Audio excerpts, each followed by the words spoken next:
What is groupthink? It is a psychological phenomenon that occurs when a group portrays harmony, conformity, and cohesiveness, but results in dysfunctional and irrational decision-making and sometimes mass hysteria. There is an old but worthwhile statement by Walter Lippmann: "Where all think alike, no one thinks very much." This statement has much truth to it. Critical thinking by its very nature continually questions ideas, opinions, and thoughts of yourself and others. It uses internal and external reflection. It can be tough to escape the groupthink mentality for 4 reasons. They are: groupthink is present in a myriad of sources. It is in television, movies, newspapers, magazines, and the internet frequently reflect biased thinking norms. Too often, opinions are stated as facts by self-proclaimed experts. Much of mainstream media caters to the most uninformed with misinformation. They cherry-pick facts and data, twist the truth, and sometimes lie to persuade and brainwash. Unfortunately, many people don't question what they hear, nor do they question the source of information before repeating it as truth. Additionally, they don't consider alternative views and opinions. Groupthink can cause an echo chamber. This is an environment where communication consistently repeats, reinforces, and amplifies beliefs. For example, much social media has become an echo chamber where feeds are customized to user preferences. In dangerous echo chambers, individuals are only exposed to highly biased, sometimes poisonous beliefs, such as those in cults or dysfunctional organizations. These can be political, commercial, or private. For the critical thinker, this is a toxic environment.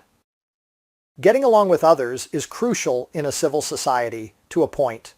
That said, going along can be taken to extremes if people go along to get along when unacceptable behavior isn't addressed and stopped. Here are some examples: ignoring safety concerns or violations, going along with an unethical decision, covering for another person's bad behavior, allowing harassment or bullying of oneself or others.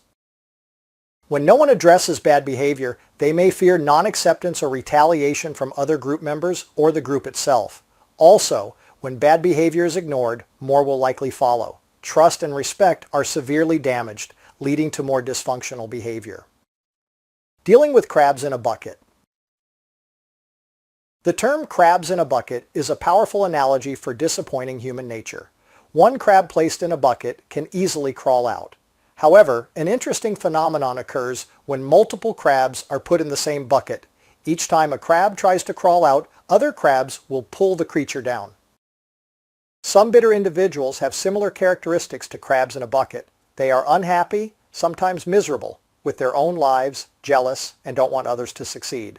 These crabs will try to keep others from thriving by discouraging improvement, criticizing and downplaying the success of others. They are self-absorbed and don't have your best interests in mind. Minimizing or cutting off interactions with these crabs can be freeing and empowering. Here are some key characteristics of groupthink. Being closed-minded. The pressure to conform. Isolation from outside influences. The illusion of group invulnerability. The pressure to self-censor independent thoughts. The illusion is that everyone in the group thinks alike. The group sees its opponents' stereotypes as evil or weak. Group members protect the group from dissenting opinions. Group defensiveness when their decisions are challenged. Rationalization by discounting warnings and negative information. It's crucial to be aware of the dangers of groupthink. Here are some useful ways to minimize groupthink in groups and organizations. Respect the opinions of all participants. Bring in outside experts to provide different points of view. Appoint a devil's advocate to highlight potential groupthink. Strive to create an environment of open and honest discussion. Encourage listening, thinking through, questioning, and understanding multiple points of view. How bad can groupthink get? One of humankind's greatest weaknesses is groupthink. A nefarious person or group can have a devastating influence on the masses. George Orwell's book, 1984, is a cautionary story about a dystopian society where the government uses groupthink to control the narrative.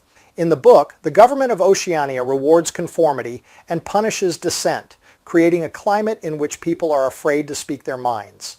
In essence, the government controls speech and has a Ministry of Truth tasked with rewriting history and controlling the information flow in Oceania. The government also has a thought police to eliminate dissent using fear and intimidation to keep citizens in line.